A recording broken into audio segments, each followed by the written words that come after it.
Salut tout le monde, c'est Argenta. Je ne vais pas rester comme ça tout le long de la vidéo car si vous avez suivi la première partie de cette vidéo que je vous mets là, si jamais vous ne l'avez pas vue parce que c'est quand même important. Donc là c'est la journée du montage, donc cette vidéo a été filmée il y a longtemps et c'est la suite de la vidéo de la semaine dernière. Dans cette vidéo je vais vous expliquer un peu plus en détail la formation générale et ce que je sais du stage pratique. Donc j'espère que ça vous plaira, puis c'est parti pour la vidéo.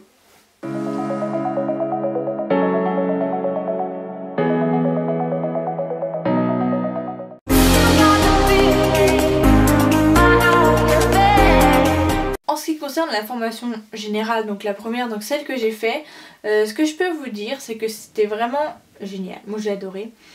En fait, c'est pas 8 jours de cours, enfin on n'est pas assis dans une salle à écouter quelqu'un parler, on est, nous on était 10.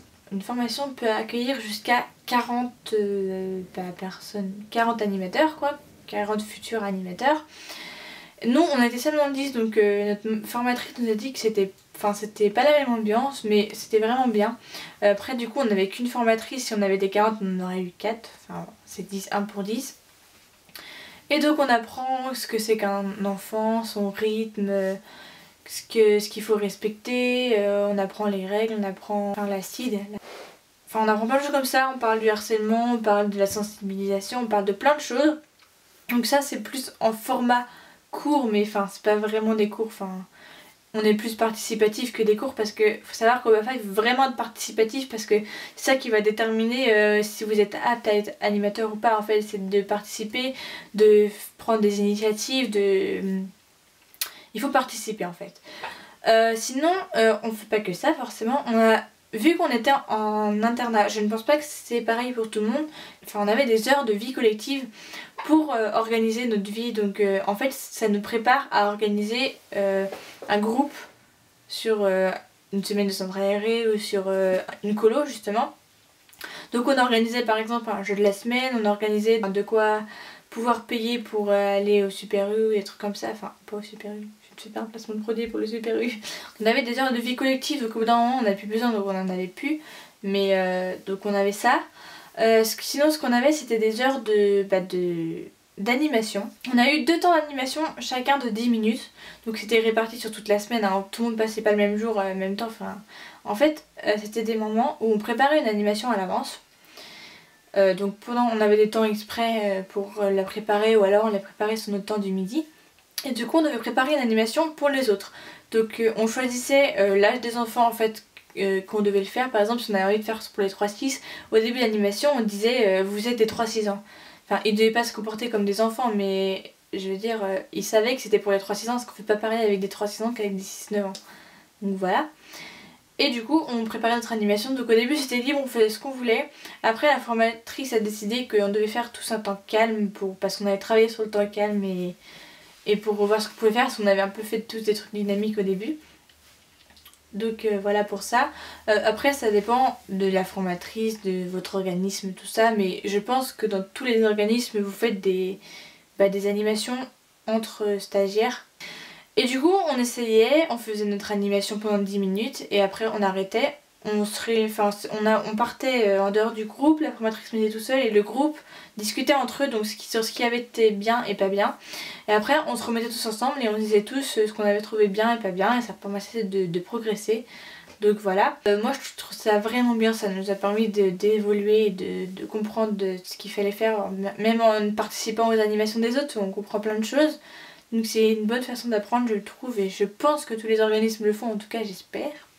Et sinon donc je vous ai parlé de 3 temps d'animation. Donc le 3e en fait on a eu une étude de cas. Donc à partir du 3e jour il me semble on a commencé l'étude de cas. Donc les 10 stagiaires étaient découpés en 2 groupes de 5 donc, et on a choisi en fait. Et il y en avait 5 qui étaient sur une colo et 5 qui étaient sur une colo de 3 semaines. Et 5 qui étaient sur 1 mois de centre aéré. Et on devait tout faire. Moi j'ai fait le centre aéré et les autres ont fait la colo. Enfin les autres j'ai pas fait le centre aéré toute seule, mais je veux dire dans mon groupe on faisait le centre aéré, donc on devait définir une journée typique, des sorties, des grands jeux, et après on devait définir une semaine entière avec toutes les activités, tout ce qu'on allait faire pendant une semaine.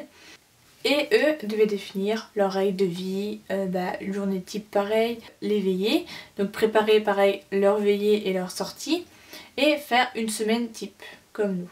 Enfin une semaine type, pas une semaine type, mais une semaine détaillée. Et à la fin, on avait 30 minutes d'animation pour des groupes de 2 ou 3. Donc en gros 1 heure par groupe, donc 1 heure pour la colo et 1 heure pour le centre aéré. Et donc c'était plus long, mais on était plusieurs et on avait préparé ça plus longtemps, donc c'était pas mal aussi. Et c'est pareil, on s'est réunis pour dire ce qu'on en pensait, etc. Donc j'ai trouvé ça plutôt pas mal. Et ça c'est pareil, je ne sais pas si tous les organismes le font, mais en tout cas dans mon cas, j'ai trouvé ça vraiment génial. Sinon, en ce qui concerne les veillées, parce que je vous ai un peu parlé de veillées, donc les veillées c'était pas forcément, c'était soit une veillée que l'animateur nous faisait, donc il nous proposait une animation, il nous faisait la veillée, ou soit une fois on a fait une veillée, donc les 10 on a préparé une veillée pour notre formateur et les autres stagiaires, parce qu'on passait pas tous en même temps non plus, on a fait des petits groupes de 2 et donc on devait préparer une veillée tous ensemble.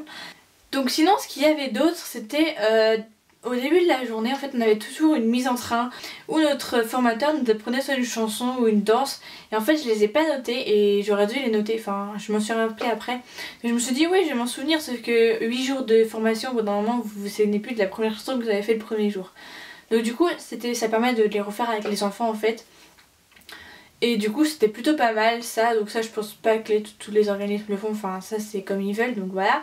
Voilà pour ça. Donc si vous avez ça dans votre organisme, je vous conseille de le noter, parce que encore tout ce qui est court, donc sur le rythme de l'enfant et tout ce que je vous ai parlé, ça va, parce que même si on ne note pas, personnellement on a eu un petit livret qui récapitulait un peu tout ça, mais tout ce qui est chansons et tout, ce sera pas noté dedans. Enfin, le livret il dit en général ce qu'on doit savoir, il dit pas en détail les petites chansons qu'on doit savoir pour les enfants. Enfin voilà.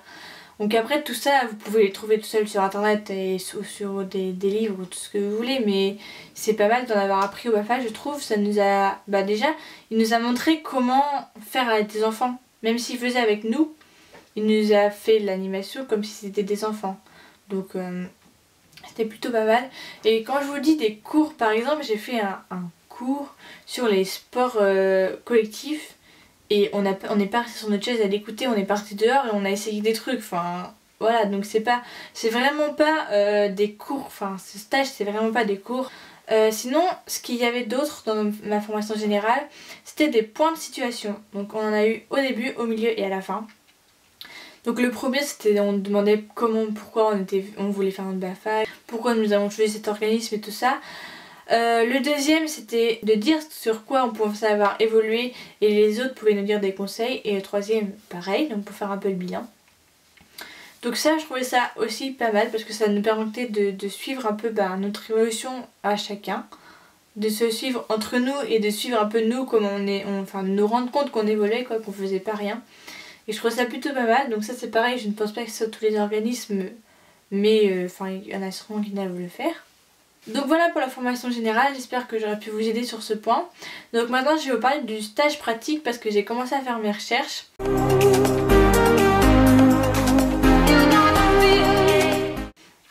J'ai juste 2-3 petites choses à vous dire, c'est bientôt fini, vous pouvez. Donc votre stage pratique, donc ce qui est le plus pratique forcément, c'est de le faire pendant des vacances. Donc moi personnellement, vu que j'ai fait mon stage, ma formation générale en avril, le mieux pour moi c'est de le faire pendant les grandes vacances d'été. Mais il faut s'y prendre à l'avance, surtout pour les grandes vacances d'été, parce qu'il y en a beaucoup qui veulent faire ça et du coup il faut s'y prendre à l'avance. Donc moi je m'étais pris avant mon stage, en fait j'avais déjà fait envoyer mes 3 demandes, j'avais fait 2 entretiens, je sais pas encore, j'ai pas encore de réponse en fait depuis. Et j'ai un autre entretien bientôt. Donc en fait ce qui se passe c'est que vous les appelez ou vous leur envoyez un mail. Le plus souvent vous leur envoyez un mail. Moi j'ai envoyé 2 mails et j'ai envoyé une lettre. Et en fait la lettre, jamais ils m'ont répondu. Du coup après mon stage j'ai renvoyé un mail. Ils m'ont appelé et on a fixé un rendez-vous. Donc ça c'est mon entretien. Et les 2 autres j'ai envoyé un mail. Et au bout de 10 jours il n'y en avait aucun qui m'avait répondu. Donc j'ai renvoyé un mail. Et là ils m'ont répondu tout de suite. Ils m'ont fixé un entretien. Et en fait je pense que dans les stages, dans tout ce qui est stage pratique, peut-être même pour d'autres choses que le BAFA, je pense que le fait de les relancer c'est un critère en fait de recrutement. Parce que si vous envoyez un mail et vous relancez jamais, ça veut dire que vous n'êtes pas vraiment intéressé en fait. Donc pensez-y, ne désespérez pas si on vous répond pas et plutôt renvoyer un mail pour... en fait c'est pas mal poli de renvoyer un mail pour relancer. Moi j'avais peur au début, je me suis dit ouais mais ça fait la fille qui insiste, qui fait ouais je vais mon stage et tout. Enfin en fait non, je pense que c'est quelque chose qu'il faut faire sinon on vous répond pas en fait. Donc voilà pour ça. Et pour les entretiens, donc croyez pas non plus que ça va être le gros entretien d'embauche, genre le petit nœud papillon et tout, enfin c'est pour de l'animation donc détendez-vous, enfin justement faut vous montrer détendu parce que si vous êtes comme ça avec les enfants un petit nœud papillon, les enfants ils vous respecteront pas donc montrez-vous professionnel mais détendu quand même. Donc voilà, enfin c'est un petit conseil comme ça. Donc voilà pour ça. Donc je pense que j'ai tout dit sur ce que je savais du BAFA. Donc si vous avez d'autres questions, n'hésitez pas à me poser en commentaire ou à venir me parler si vous voulez parler plus longtemps sur ma page Facebook, sur Twitter ou sur Insta, comme vous voulez. J'espère que ça aura pu aider certaines d'entre vous, j'espère que ça vous aura plu, puis je vous dis à la prochaine!